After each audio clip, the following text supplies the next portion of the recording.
Hello friends, अब पीछे हमने डिस्कस किया इलेक्ट्रिक चार्ज, उसकी प्रॉपर्टीज डिस्कस की ना, कंजर्वेटिव नेचर डिस्कस किया। अब स्टूडेंट्स हम लोग देखते हैं कि बॉडीज चार्ज कैसे हो जाती हैं। तो अब हम लोग यहाँ इसमें दो टॉपिक डिस्कस करेंगे। पहला relationship between charge and matter, कि चार्ज और मैटर कैसे रिलेटेड है, और दूसरा मैं डिस्कस करूंगा मेथड ऑफ चार्जिंग, कि बॉडीज को हम लोग कैसे चार्ज कर सकते हैं। तो पहले देखते हैं हम लोग कि चार्ज और मैटर कैसे रिलेटेड है। हमें पता है कोई भी मैटर हो उस पर हम लोग चार्ज ला सकते हैं। अब चार्ज आता कैसे है ये हमने डिस्कस करना है। देखो स्टूडेंट्स, मैटर जो है, मैटर क्या होता है? Anything which occupies mass, anything which occupies space and possess mass is known as matter. अब मैटर को हम लोग तीन फॉर्म में क्लासिफाइड करते हैं। किस किस में? Solid, liquid and gases. हालांकि दो फॉर्म्स और है, प्लाज्मा एंड कंडेंस्ड फॉर्म, वो हम लोग अभी डिस्कस नहीं कर रहे हैं। अभी हम लोग देख रहे हैं कि हमारा जो मैटर है वो तीन पार्ट्स में क्लासिफाइड है। पहला कौन सा? सॉलिड्स, दूसरा है हमारा लिक्विड्स, और तीसरी है हमारी क्या? गैसेस।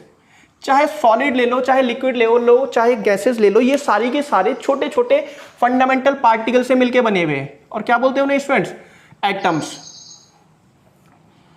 कि हर जो मैटर की जो भी ये तीनों फॉर्म है, ये छोटे छोटे फंडामेंटल पार्टिकल से मिलकर बनी हुई है, उन्हें हम लोग क्या बोलते हैं? एटम्स। अब गैसेस भले सी मॉलिक्यूल से मिलकर बनी हो, मॉलिक्यूल जैसे ऑक्सीजन का, ये इसे बोलेंगे मॉलिक्यूल, इसे एटम नहीं बोलेंगे हम लोग, क्योंकि ये दो ऑक्सीजन एटम से मिलकर बना है। तो फाइनली गैसेस भी तो एटम से मिलकर बनी है। नाइट्रोजन ले लो, नाइट्रोजन मॉलिक्यूल बोलेंगे, वो किससे? दो नाइट्रोजन के एटम से। हाइड्रोजन ले लो, वो किसके? दो हाइड्रोजन के एटम से मिलकर बनी है। तो कहीं ना कहीं सारी जो फॉर्म्स है मैटर की, वो छोटे छोटे फंडामेंटल पार्टिकल से मिलकर बनी है, और उन्हें बोलते हैं हम लोग एटम्स। अब एटम्स का स्ट्रक्चर डिफाइन करते हैं कैसे? एटम्स के अंदर दो पार्ट होते हैं, एक न्यूक्लियस पार्ट। न्यूक्लियस में क्या होते हैं हमारे? Protons plus neutrons. मैं इन्हें सगे भाई बोलता हूं, बहुत अच्छी बॉन्डिंग होती है इनके पास, और ये साथ साथ रहते हैं और मिलकर बनाते हैं न्यूक्लियस एटम का। दूसरा इनके सौतेले भाई, वो कौन होते हैं? इलेक्ट्रॉन्स। उनकी इनसे नहीं बनती तो वो आउटर न्यूक्लियस पार्ट में रहते हैं ये, और अपनी ऑर्बिट्स में वो रिवॉल्व कर रहे होते हैं ताकि इनमें कोई बातचीत ना हो जाए। सिंपल लॉजिकली बता रहा हूँ। हाँ, तो इलेक्ट्रॉन्स क्या होते हैं? रिवॉल्व करते रहते हैं अपने फिक्स सर्कुलर पाथ में अराउंड द न्यूक्लियस, और वो इस फैमिली को छोड़ के भी नहीं जाते। क्यों नहीं जाते? क्योंकि उनके बीच एक बॉन्डिंग है। किसकी? इलेक्ट्रॉन्स के ऊपर होता है नेगेटिव चार्ज और न्यूक्लियस के ऊपर होता है positive charge. Strong electrostatic force से वो क्या होते हैं? हमारे जुड़े हुए होते हैं। सपोज ये इलेक्ट्रॉन्स हो गए, ये अपनी ऑर्बिट में घूमते रहते हैं। अब घूम क्यों रहे हैं? क्योंकि उन्हें इलेक्ट्रोस्टैटिक फोर्स जो है वो सेंट्रीपिटल फोर्स प्रोवाइड करा रही है। ये जो इलेक्ट्रोस्टैटिक फोर्स होती है ना, इसकी वजह से बंधे हुए होते हैं ऑर्बिट्स में। बट जैसे जैसे बाहर वाली ऑर्बिट्स होती रहती हैं, जितना इलेक्ट्रॉन्स दूर रहेगा न्यूक्लियस से, वो ऑर्बिट जो होती है, वो उसमें जो इलेक्ट्रॉन्स होते हैं, ये जो फोर्स होती है इलेक्ट्रोस्टैटिक फोर्स, ये थोड़ी सी वीकर पड़नी शुरू हो जाती है। जो लास्ट वाले इलेक्ट्रॉन्स होते हैं, क्या बोलते हैं उन्हें? वैलेंस इलेक्ट्रॉन्स, है ना। तो ये जो लास्ट वाली ऑर्बिट में इलेक्ट्रॉन्स होते हैं, ये कंपैरेटिवली न्यूक्लियस से थोड़ा सा लूजली बाउंड होते हैं। अब लूजली बाउंड होने से क्या होगा? जब हम लोग दो बॉडीज पे, अब ये है मैटर है, ये भी मैटर है, इसके अंदर भी एटम्स है, एटम्स के बाहर इलेक्ट्रॉन्स है, इसमें भी एटम्स है, इलेक्ट्रॉन्स है। जब उन्हें हम लोग फ्रिक्शन करते हैं, तो फ्रिक्शन करने से क्या हो जाता है? इसके कुछ इलेक्ट्रॉन्स इस पे आ जाते हैं, इसके कुछ इलेक्ट्रॉन्स इस पे ट्रांसफर हो जाते हैं। तो उन ट्रांसफर ऑफ इलेक्ट्रॉन्स होने की वजह से बॉडीज क्या हो जाती है? चार्ज हो जाती है। तो ड्यूरिंग फ्रिक्शन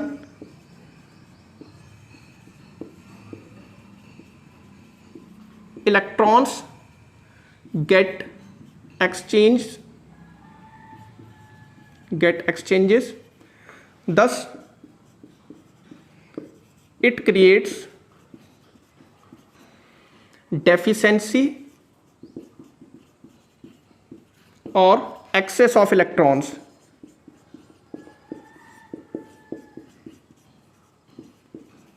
which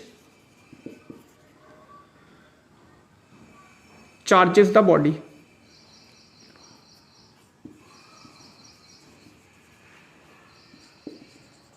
कि उसकी वजह से जो हो जाते हैं इलेक्ट्रॉन्स के डिस्टर्बेंस की वजह से बॉडीज पे, किसी पे चार्ज ज्यादा हो जाएगा, किसी पे चार्ज कम हो जाएगा, और से क्या बोलेंगे हम लोग? Charging of body. जिस पे एक्सेस नंबर ऑफ इलेक्ट्रॉन्स होंगे, जिस बॉडी पे एक्सेस नंबर ऑफ इलेक्ट्रॉन्स आ जाएंगे, नॉर्मली किसी भी एटम के अंदर जितने नंबर ऑफ प्रोटॉन्स होते हैं उतने ही नंबर ऑफ इलेक्ट्रॉन्स भी होते हैं। जितने नंबर ऑफ प्रोटॉन्स होते हैं उन्हें क्या बोलते हैं? उसका एटॉमिक नंबर होता है ना स्टूडेंट्स। एटॉमिक नंबर क्या होता है? नंबर ऑफ प्रोटॉन्स, और जितना इनका मास होता है उसे क्या बोलते हैं? Mass number. नंबर सॉरी जितना इनका मास नंबर क्या होता है, जितने नंबर ऑफ प्रोटॉन्स और न्यूट्रॉन्स होते हैं। अभी मैं वो नहीं ले रहा कॉन्सेप्ट, अभी सिंपल एटॉमिक नंबर। और जितने नंबर ऑफ प्रोटॉन्स होते हैं उतने नंबर ऑफ इलेक्ट्रॉन्स भी होते हैं। तो क्या होगा, अब इसके इलेक्ट्रॉन्स नॉर्मली प्रोटॉन्स के ऊपर कौन सा चार्ज होता है, पॉजिटिव, और उसके ऊपर कौन सा चार्ज होता है, नेगेटिव। दोनों क्या कर लेते हैं, कैंसिल आउट कर लेते हैं, और एटम के ऊपर जो चार्ज नेट चार्ज होता है वो जीरो होता है, न्यूट्रल होता है एटम। बट जब इलेक्ट्रॉन्स की डेफिशिएंसी और एक्सेस हो जाएंगे फिर क्या होगा, चार्ज डिस्टर्ब हो गया, नेट चार्ज अब जीरो नहीं रहा, तो उसकी वजह से बॉडी चार्ज हो जाती है। तो जिस पे एक्सेस नंबर ऑफ इलेक्ट्रॉन्स आएंगे वो बॉडी कैसी हो जाएगी, उस पे इलेक्ट्रॉन ज्यादा हो जाएंगे तो वो बॉडी कैसी हो जाएगी, नेगेटिवली चार्ज। दूसरा, जिस पे डेफिशिएंसी हो जाएगी इलेक्ट्रॉन्स की, इलेक्ट्रॉन्स कम हो गए तो वहां कौन सा चार्ज ज्यादा हो जाएगा, पॉजिटिव चार्ज। तो उस बॉडी पे कौन सा चार्ज आ जाएगा, पॉजिटिव चार्ज। तो ऐसे बॉडीज गेट चार्ज हो जाती हैं। अब बेसिकली हम लोग एक क्वेश्चन आया हुआ बोर्ड में कि why does electrons is treated as electric charge, कि इलेक्ट्रॉन्स को ही हम लोग इलेक्ट्रिक चार्ज क्यों ट्रीट करते हैं, प्रोटॉन्स को क्यों नहीं ट्रीट करते। हम बोलते भले से ये there are two types of charges, positive charge, negative charge, but protons को इलेक्ट्रिक चार्ज नहीं बोला जाता, उसके ऊपर पॉजिटिव चार्ज माना गया है, उतना होता है इलेक्ट्रॉन्स के अपोजिट। तो इलेक्ट्रॉन्स को ही इलेक्ट्रिक चार्ज क्यों ट्रीट करते हैं, electrons are treated as electric charge। ऐसा क्यों होता है, देखो उसके दो रीजन है। सबसे पहले मैंने तुम्हें बताया ये जो इलेक्ट्रॉन्स होते हैं ये लूजली बाउंड होते हैं न्यूक्लियस से। इलेक्ट्रॉन्स लूजली बाउंड होंगे तो इन्हें निकालना आसान होगा, इन्हें एक जगह से दूसरी जगह पहुंचाना निकालना आसान होगा, इंस्टेड ऑफ प्रोटॉन्स। प्रोटॉन्स को देखो ये न्यूक्लियस के अंदर बंधे हुए, और nucleus is the strongest force, nuclear force is the strongest force in nature ever discovered, है ना। तो अब इन इलेक्ट्रॉन्स को निकालना आसान है, एक जगह से दूसरी जगह भेजना आसान है, प्रोटॉन्स को ऑब्वियसली इलेक्ट्रॉन्स को ना। तो इलेक्ट्रॉन्स आर, सबसे पहले रीजन क्या बोलोगे, electron as electrons are loosely bound with nucleus.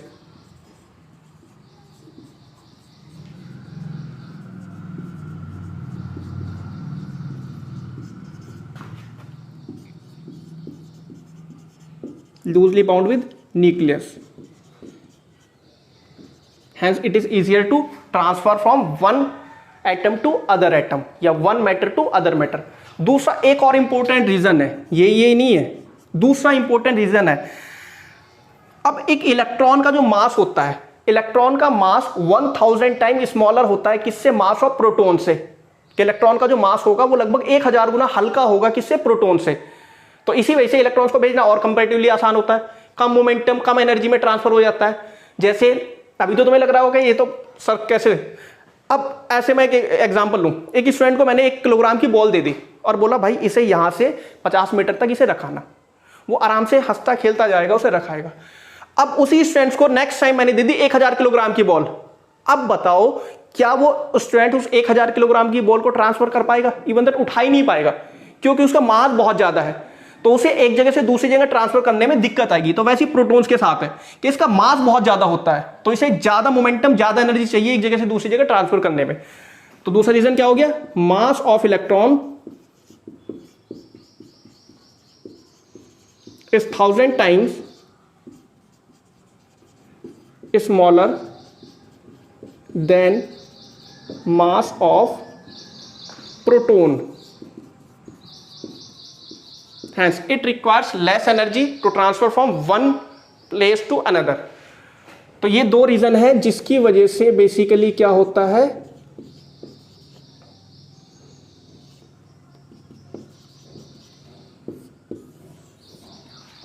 Electrons को ही हम लोग इलेक्ट्रिक चार्ज ट्रीट करते हैं। बोर्ड में आया हुआ क्वेश्चन है, इंपॉर्टेंट है, दोनों पॉइंट्स लिखोगे। कैसे electrons are loosely bound with nucleus, hence it is easier to transfer, it is easier to eject electron from its orbit and to transfer it from one matter to another matter, and the mass of electrons is 1000 times smaller than the mass of proton, hence it requires less momentum and less energy to transfer from one place to another। That's why electrons are treated as electric charge। ये था हमारा basically relationship between charge and matter, के matter को हम लोग कैसे charge कर सकते हैं। दूसरा टॉपिक हम लोग पढ़ेंगे मेथड्स ऑफ चार्जिंग स्टूडेंट्स इसके अंदर।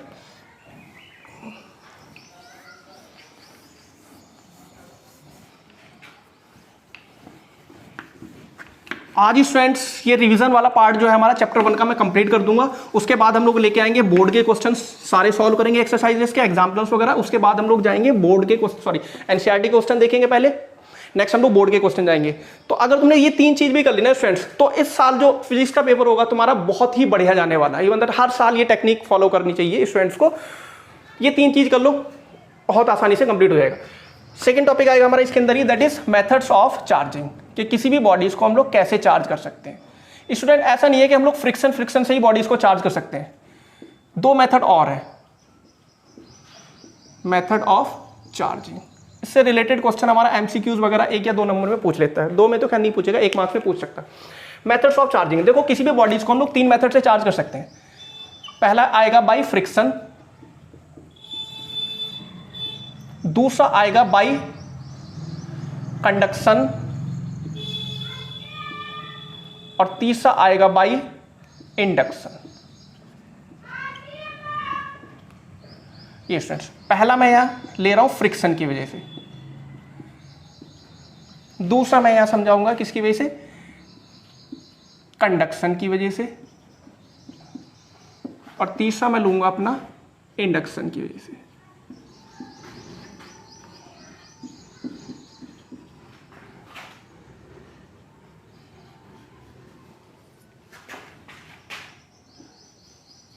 देखो फ्रेंड्स, फ्रिक्शन की वजह से जब भी हम लोग बॉडीज को रब करते हैं, तो मैंने बताया था एक्सपेरिमेंट किया था जो थेल्स ने, उसने क्या किया था बेसिकली, जब सिल्क से रब किया था तो सिल्क ने क्या किया था, उसके इलेक्ट्रॉन ले लिए थे एम्बर के, और इलेक्ट्रॉन जब जाएगा तो क्या किया था उन्होंने, पहली जब एम्बर की रॉड को रब किया था उन्होंने किससे, सिल्क से।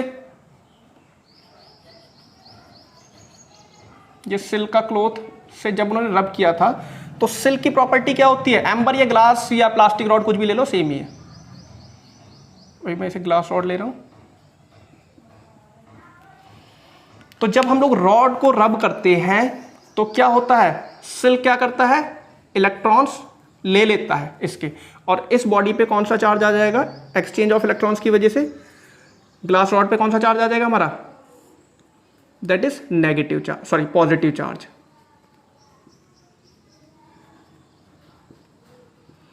और सिल्क पे कौन सा चार्ज आ जाएगा, सिल्क पे आ जाएगा मेरा कौन सा, नेगेटिव चार्जेस।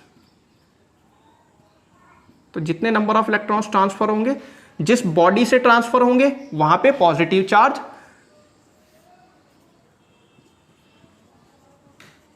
और जिस पे ट्रांसफर होंगे वहां पे नेगेटिव चार्ज। तो ये कैसी होगी बॉडी, नेगेटिव चार्ज और ये पॉजिटिव चार्ज।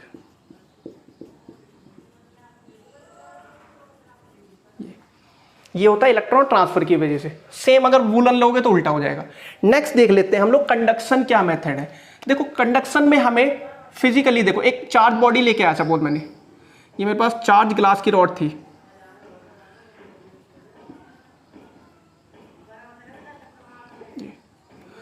मैंने क्या किया, इसके पास एक मेटल का स्फीयर रखा हुआ था, यहां पास में मेटल का स्फीयर था, ये एक इंसुलेटिंग स्टैंड पे रखा हुआ था। अब मैंने क्या करा दिया, इस चार्ज ग्लास रॉड को मैंने टच कर दिया किससे, इस मेटल के स्फीयर से। ये क्या था मेरा मेटेलिक स्फीयर। मैंने क्या किया, इन्हें दोनों को टच करा दिया नेक्स्ट स्टेप में।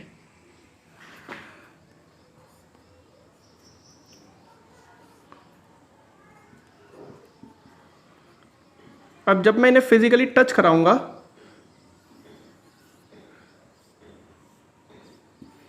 तो अब ये पॉजिटिव चार्ज क्या होगा, पॉजिटिव चार्ज इस पे किस पे चला जाएगा, मेटेलिक स्फीयर पे। बट नहीं, ऐसा नहीं होता, पॉजिटिव चार्ज कभी भी नहीं जाता। मैंने अभी बताया है प्रोटॉन्स नहीं जाते। इसके जो इलेक्ट्रॉन्स हैं, इसके जो इलेक्ट्रॉन्स होंगे वो कौन ले लेगा, ये उसके इलेक्ट्रॉन्स कौन ले लेगा, ये। और इस पे अब पॉजिटिव चार्ज क्या हो जाएगा, कम हो जाएगा। और इसके इलेक्ट्रॉन्स यहां गए हैं, इसके इलेक्ट्रॉन्स यहां गए हैं, ट्रांसफर ऑफ इलेक्ट्रॉन्स, ये फर्स्ट केस।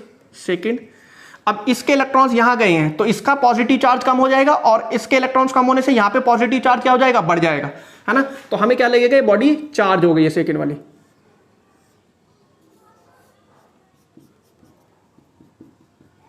ये इस पे कौन सा चार्ज आ जाएगा, पॉजिटिव।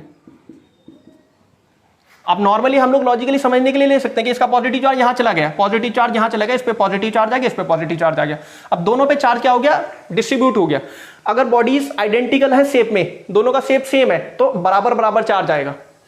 बट चार्ज यहां से पॉजिटिव नहीं गया है, मैंने जो रीजन था वो बताया कि इसके इलेक्ट्रॉन्स यहां ट्रांसफर हो गए हैं, उससे इसका पॉजिटिव चार्ज कम हो गया, और यहां इलेक्ट्रॉन्स यहां जाने से इसके जो इलेक्ट्रॉन्स थे वो कम हो गए, उससे वो बॉडी पे कौन सा चार्ज बढ़ गया, पॉजिटिव चार्ज। तो इस पे क्या हो गया, शेयरिंग ऑफ चार्ज हो गई, शेयरिंग ऑफ चार्ज। और दोनों बॉडीज क्या हो गई, चार्ज हो गई, ये भी चार्ज है और ये भी चार्ज हो गई। एक ऐसा मेथड जिसमें हम लोग एक चार्ज बॉडी को चार्ज बॉडी से टच कराते हैं, तो उसके वजह से वो दोनों बॉडीज पे चार्ज आ जाता है, that process known as charge by conduction. आई बात समझ में स्टूडेंट्स। थर्ड मेथड है हमारा इंडक्शन। अब इंडक्शन में क्या करते हैं, इंडक्शन में बेसिकली हम लोग एक चार्ज बॉडी को अनचार्ज बॉडी की साइड को लेके आते हैं, बट टच नहीं कराते, याद रखना, इसमें हम लोग टच नहीं कराएंगे फिजिकली। ये मेरे पास एक चार्ज ग्लास रॉड थी,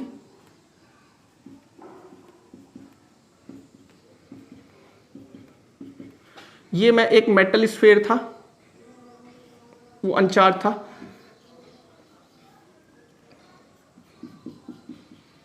इंसुलेटिंग स्टैंड पे रखा हुआ है। अब इसके पास लेके आया, टच नहीं कराया, इसके नियर बाई लेके आया, थोड़ा सा इसके मैं नियर बाई ले आया विदाउट टचिंग।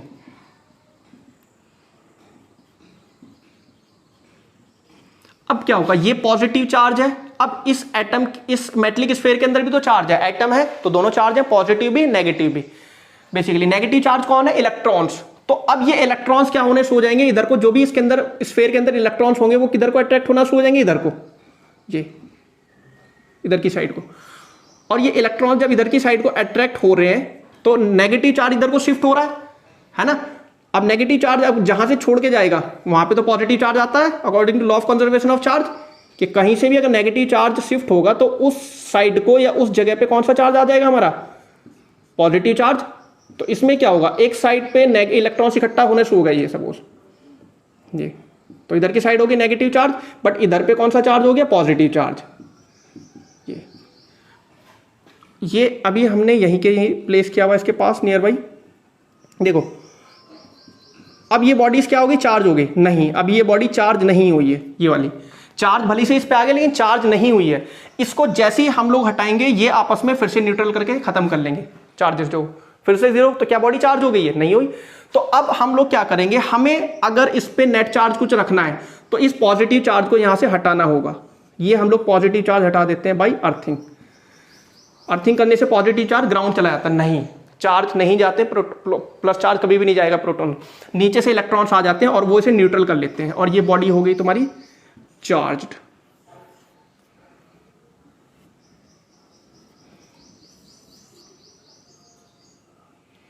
ये इंसुलेटिंग स्टैंड पे जो मेटलिक स्फीयर था ये क्या हो जाएगा, चार्ज। क्यों, क्योंकि जो नीचे से इलेक्ट्रॉन्स आए उन्होंने इसे बेसिकली न्यूट्रल कर दिया, और यहां पे ये जो नेगेटिव इलेक्ट्रॉन्स थे ये अपनी जगह रहे, और ये क्या हो गई, मेरी बॉडी चार्ज हो गई। अब एक मेथड तो ये है भाई, अर्थिंग कर दे हम लोग। बिना अर्थिंग के भी क्या बॉडीज को चार्ज कर सकते हैं, यस। हम लोग क्या करें, ये जो जैसी हमारी चार्ज बॉडी है, फर्स्ट स्टेप में पास लेके आएंगे, दूसरे स्टेप में ये चार्ज इंड्यूस हो जाएंगे, तीसरे स्टेप में हम लोग कर देंगे अर्थिंग, और अर्थिंग के बाद हमें मिल गई चार्जिंग बॉडी। एक मेथड तो ये है। दूसरी मेथड, बिना अर्थिंग के भी हम लोग बॉडीज को चार्ज कर सकते हैं। देखो कैसे, इसमें हमें थोड़ा सा कंडक्शन मेथड भी यूज करना पड़ेगा। सपोज ये मेरे पास एक बॉडी थी जिसपे चार्ज इंड्यूस हो गए थे, पॉजिटिव और नेगेटिव दोनों। अब नेगेटिव मुझे चाहिए, पॉजिटिव मुझे हटाने हैं। अभी तक ये यहां का यहीं रखी रहेगी जब तक ये इस पे यहां कौन सा चार्ज है, नेगेटिव, और यहां कौन सा चार्ज है, इधर पॉजिटिव, है ना, ये पॉजिटिव चार्ज। अब मैं क्या करा, मैंने क्या किया, इसके पास एक अनचार्ज मेटल का स्फीयर ले आया और मैंने क्या कर दिया, इसे टच कर दिया। मैंने क्या किया, इसे टच कर दिया। अब जैसे ही टच करेंगे ये वाला पॉजिटिव चार्ज यहां तक शिफ्ट हो जाएगा पॉजिटिव चार्ज, इलेक्ट्रॉन्स आने से बेसिकली इसका पॉजिटिव चार्ज कम हो जाएगा, उसका पॉजिटिव चार्ज के क्या हो जाएगा, एनहेंस हो जाएगा। तो अब थर्ड स्टेप में क्या करोगे, इस वाले चार्ज को, इस वाले मेटल स्फीयर को हटा दो। अब इस पे कौन सा चार्ज आ गया, पहले वाले पे नेगेटिव चार्ज, और दूसरे वाले पे कौन सा चार्ज आ गया, एक्स्ट्रा पॉजिटिव चार्ज बढ़ गया, तो उस पर कौन सा चार्ज हो गया, पॉजिटिव। तो इस पर ये नेगेटिव हो गया इधर की साइड, और दूसरा वाला जो था उस पर कौन सा चार्ज आ गया, पॉजिटिव चार्ज। तो ऐसे भी हम लोग बॉडीज को चार्ज कर सकते हैं। अब दोनों क्या हो गई, बेसिकली दोनों क्या हो गई, बॉडीज चार्ज हो गई। इसमें हमें अर्थ करने की कोई नीड नहीं पड़ी, कंडक्शन मेथड को ही हमने यूज किया थोड़ा सा। तो ये charge, these are the 3 methods of charging a body students. इसमें फिजिकल कांटेक्ट हमें करना पड़ता है, यहां कांटेक्ट करना पड़ेगा दोनों को, यहां भी फिजिकली कांटेक्ट में लाना पड़ेगा,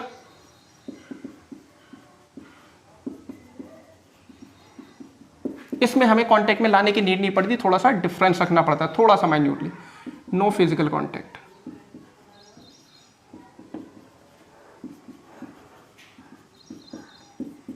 और इसमें चार्ज हो जाएंगे induce, that method is known as induce, charges get induce.